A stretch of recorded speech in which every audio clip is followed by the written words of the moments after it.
Oats স্যালাইনকে কিন্তু জুসের মতো খাওয়া যাবে না।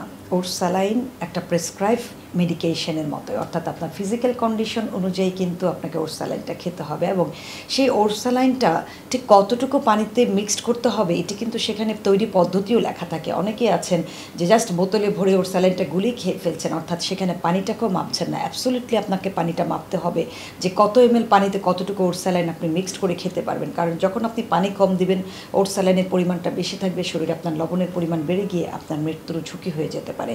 অনেকে আছেন একেবারেই না বুঝে প্রতিদিনই 2 থেকে 3টা করে ওটস স্যালাইন খাচ্ছেন। আপনি কি জানেন আপনি আপনার শরীরের জন্য কত ক্ষতি নিয়ে চলে আসছেন?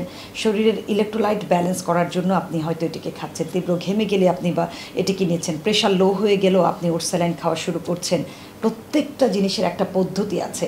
ওটস স্যালাইন জুস নয়, এটি শরবত নয়, কাজেই এটিকে মেডিসিন হিসেবে ট্রিট করতে হবে। আপনার ফিজিক্যাল কন্ডিশন অনুযায়ী কিন্তু আপনাকে ওটস স্যালাইনটি খেতে হবে।